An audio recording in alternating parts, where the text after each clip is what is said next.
The New York Yankees this offseason made one massive move after another massive move in terms of they signed Aaron Judge, but their big outside acquisition was the move to go and sign Carlos Rodon from the San Francisco Giants, give him a big old deal to be the second piece of that, the second guy in the rotation, right behind Garrett Cole.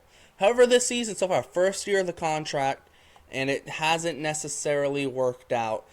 Rodon signed a deal, 6 years, 162 million. Comes into this year, gets injured, and takes a while to get healthy. He finally gets healthy, and it has not been great results for the Yankees. So, how is this deal going to pan out the rest of the way? Has this deal already gone bust for the Yankees? And can Rodon recover from this bad form? Let's not waste any time. Let's just dive straight into it. John, I want to hear your thoughts on this because you are our Yankees fan here on this video. I'm a Red Sox fan, but you're a Yankees fan, a resident Yankees fan here. So, what are your thoughts on this whole Rodon situation between his health, bad performance, and the fact that it's his first year in this big contract the Yankees just gave him? This is looking bad. This is looking bad right away. It hasn't felt right since the beginning. Honestly, Carlos Rodon looks terrible with that mustache. Like, it's just bad. You get a bad vibe from the guy right off the bat. The Yankees threw a ton of money at him, so he, obviously he was going to come here. No one else really, I don't think anybody else ponied up that kind of cash. And this is looking like it's going to be a bad contract. The thing right off the bat, he gives me those like Ed Whitson, Carl Pavano vibes where he doesn't like being here. Like, he's probably having a lot of regrets for signing that contract. Like, if he could go back and redo it, he would. So I think this is going to be a bad contract for the Yankees, and it's a long contract. It's a lot of money, and the best you could hope for is that I think he's done for this season. You hope he comes back next season. Maybe if he pitches okay, you can start thinking of ways to get out of that contract. It might take a while. It might have to get creative. But I don't see Carlos Rodon fulfilling the 6 years here to the Yankees. Again, maybe that means they buy him out at the end. I don't know how this is going to play out. But this is going to be a bad contract. And I get that terrible feel. Now, from a little bit more objective perspective, is this just me being emotional and in the moment, or do you, like, just taking a step back and being able to look at this without, like, as a fan, do you think this is a bad contract, or is going to be a bad contract? I think it'll turn out okay for the Yankees. Like, the fact of the first year of a deal, which is so important if you want to recoup your value from that, from that deal, when the first year doesn't go right, doesn't set a good trend. Because normally it's the back end of those deals where you get hurt, not the front end of those deals.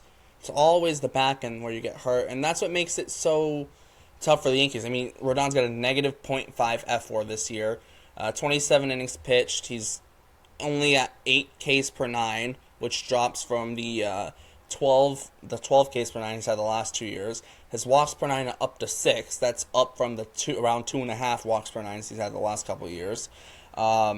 His ERA's ballooned to 7.33 this year. Small sample size, but still not good. His FIP is 7.38, just not good. And for Rodon, the last 2 years he was stellar with the White Sox and then the Giants. But it hasn't been the same this year. And last year, it felt like maybe a little bit of a coming out party. Like, not only did he have a great year last year, he also pitched the whole year, made 31 starts. But this year just hasn't. It just hasn't been there. It just hasn't been there this year. And especially for Rodon, it's not just like he's getting hit harder. Like, the guys are hitting home runs off him more. He's striking out less guys. He's walking more guys. It's just an overall not good. Just not good overall. So realistically, from here, it's tough to tell where it goes for Rodon. When you look at his contract and you're looking at per year value, on Fangraphs, they have a dollar value for each year. In 2021, Rodon put $39 million of value on the table for the White Sox. Last year for the Giants, he put up $49 million worth of value. This year, he's at negative $4 million worth of value. Just has not been a good year. It's been a bad year. you could make the argument the Yankees might have been better just giving a replacement level guy a league minimum deal and sticking him in there. Like Rodon has like negative WAR, his value is below 0 this year. Doesn't mean he can't turn it around. I think he can. He's good enough to turn around, but he's got to turn around quick. He's got to figure out not this year. He's got to turn it around from next year and from the get go. He can't be this kind of same thing again next year. He's got to do it from the word go. But I think the Yankees might have screwed it up right from the start by just being the Yankees and being the way they run things lately. Because they put him on the IL right from the start, right to begin the season. He wasn't going to pitch. He said he felt fine and was nothing he hadn't dealt with before and pitched through before. And there's a time, obviously, we know the whole thing with his wife went on some social media and said that he was fine and he could pitch. So then it was weird. Just the Yankees. It seemed like they signed him to not pitch him. I don't know how to. It sounds so weird to say that they gave him all that money just to not pitch him. But it felt like that's what they were doing. Like they're looking for excuses to keep him off the field.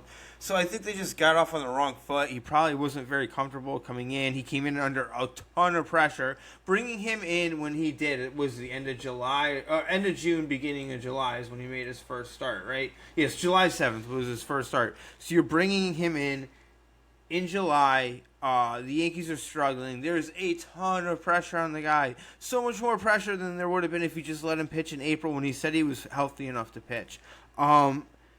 I don't think that helped the situation. And it's just like I said, it's the Yankees getting in their own way and making problems for themselves when they don't have to. If the guy said he could have pitched, just let him pitch and give him that chance to break it in early because he seems to have not handled the pressure particularly well. And again, not to say that he can't fix it. He's a left-handed pitcher in Yankee Stadium. A left-handed pitcher in Yankee Stadium is more likely to have success.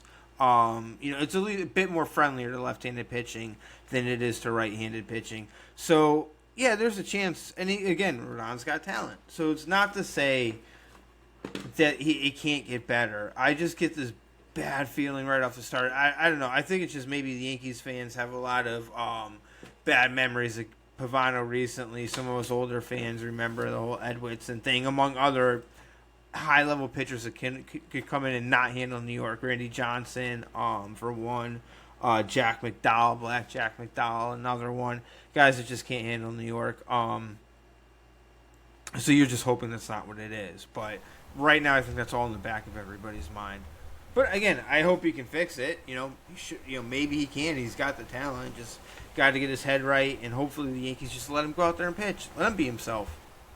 Yeah, and I think the thing that really sucks for the Yankees this year is it really puts him in a rough spot with him being injured again, and with the Domingo Germán situation, which we're not going to really touch on. We don't fully know the details anyways. It's been reported, but how much of that is fully true, we don't really know. But we do know the Yankees aren't going to have Domingo Germán the rest of the year. They're not going to have Rodon seemingly for a little bit, if not the rest of this year. Who the heck knows, right? You're leaving them down to a rotation with Garrett Cole, who, yes, is very good. We know that. And then it's Luis Severino, who's had his struggles this year. Nestor Cortez, who's had his struggles this year. And Clark Schmidt right now. And right now, who's the fifth guy in the Yankees rotation? Well, I don't know. Do you know who the fifth guy in the Yankees rotation is? It's going to be Randy Vasquez or Johnny Brito. And exactly. You mentioned Clark Schmidt. Like, if you really sit here and think about this season, Garrett Cole has been unquestionably the Yankees' ace. Clark Schmidt started out the season, he struggled. But if you look at the Yankees' number 2 most consistent starter this season, it would actually be Clark Schmidt, believe it or not. That's how much his starting pitching staff has underperformed, or at times overperformed too, because the fact that they've had pretty decent starting pitching this year despite dealing with all these injuries and up and down performances, I don't know. It's been a weird season, and that, at least as far as that pitching staff is concerned. Yeah, it definitely has, man. I think if you're looking at the Yankees for Rodon, they just got to get him back healthy. Whether it's this year, next year, don't rush him. Especially like for this year, I know the Yankees still want to make the postseason, but at the same time, you don't want to risk that contract that you signed him just to make the postseason this year. Like that'd be kind of irresponsible of them, in my opinion, to try and rush him just to make the postseason this year when he's under contract for 5 more years. Now it's only about $27 million a year for Rodon, so he can definitely like outperform the value on a per year basis. But starting off this contract so slow, and it doesn't work well because there's a very good chance he kind of fades off by the end of that deal. So instead of maybe fading off the second to last year of that deal, and then the last year maybe he struggles a bit, but he's still okay, but not worth that $27 million. Now you've had the first year, which is not good at all. Even if he bounces back, he still can very well fade off on the back end of that deal, and then the deal looks much worse, right? That's the thing. I think for the Yankees, you gotta hope and pray you can get the Carlos Rodon that pitched the last 2 seasons, not the Carlos Rodon you got this season, and not the Carlos Rodon before that always got injured. You need the Carlos Rodon from the last 2 years to make that contract worth it. If they can get him, you have a great 1-2 pairing at the rotation with Cole and with Rodon. But without Rodon, it's a massive missing piece and a lot of money you put into a guy. Stanton's making a ton of money. Rodon's making a ton of money. I know Donaldson this year is making a ton of money, right? Cole's making a ton of money. Judge is making a ton of money. And that's not that all of those guys, not Judge and Cole, not necessarily, not they're not underperforming. I know Judge got injured, that's a different conversation. But all of them are making a lot of money. And when you have so many people making so much money, it limits the amount your team can spend on other holes. Because the Yankees, we saw this offseason, they didn't really want to go past the Cohen tax threshold, which is the 4th one that the MLB added, just because of Steve Cohen, right? The Yankees stayed under that one. They went over all the other ones, though. So the Yankees, we know they'll spend, but they're only going to spend to a certain amount. Is it more than most teams? Yes. But that money can very easily pile up really quickly, and then you have a decision to make. Do you just continue to spend and whatever, or do you hold back and say, you know what, we've pushed all this money in, this is what we have, and we got to try and find a way to make it work? Because so far this season, the pieces to the puzzle haven't fit together this year. Yeah, then that is really a big problem with them because it limits their depth. They are so top heavy with those contracts at the top. It starts limiting their depth down the line. For as bad as this Rodon contract's been, I think I said it before. I think the Yankees should have seriously considered re-signing Jameson Taillon. He pitched well in Yankee Stadium. Kind of guy that kept the ball down, a sinker ball pitcher. I liked a guy like that, and you could have used if the Yankees were smarter with their money, there would have been room for a guy like Taillon, who isn't really on necessarily like an insane deal out there in Chicago. But the Yankees, they keep Cashman, and the Yankees just keep whiffing on these contracts. I mean, Rodon really looks like a big whiff right now, taking on the Donaldson money. At no point did anyone think that was a good idea. That was just idiotic. The Stanton deal, as every year goes on, and the Yankees are really only on the hook for $25 million because the Marlins ended up kicking in money. $25 million for Stanton doesn't look that bad. Each year that goes on and contracts kind of inflate, it's still a lot of money. It's still a lot of money for a guy who's only DHing. Exactly, and he was redundant because you had Aaron Judge. So the point being, you're whiffed on Rodon, you took on all this money for Stanton and Donaldson, and you have nothing to show for it. Like if you're gonna spend if you're not gonna continue to spend, then you have to start getting some of these right. And Brian Cashman gets so many of these wrong, and if Rodon's another one he got wrong, I mean, it's another one he got wrong. I mean, that's what we've seen over the past 20-something years. And I think that's there's very much a thing to that. Like the Yankees, they got to start getting these deals right if they want to compete, because we've seen the Yankees, they've traded away a ton of their prospects. The Yankees aren't going to be a team where they're going to be able to rely on their farm system right now to totally rehaul their team at a low cost, in terms of low cost compared, and keep their big pieces around, right? So they've got to figure out how to get these contracts to start to hit. Yes, they'll probably spend some more money this offseason and whatever, but if you keep on whiffing on deals, now you have a lot of money that's tied up and you're not getting value from it. And that's the thing. When you spend your money, you want to be able to get value from it, and the Yankees aren't getting value from the Rodon deal right now. That's what they need to get from him. They need to get the value that they're paying him, if not more, right now to make it worth it. John, any final thoughts before we wrap this thing up? Yes, I don't think you're going to see Rodon pitch again this season. It's just going to be the Yankees being the Yankees. They're not making the playoffs anyway. You're going to get towards the end of September.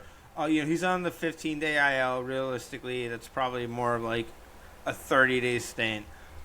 before you'd see him in uniform again on the mound for the Yankees. If they're out of the playoff hunt by then, which they very well might be, why even pitch him and just start getting him ready for next year? I think that's. I just don't think you're going to see him pitch again for the Yankees this season, and maybe this is time to revisit the facial hair rule because I think that might be.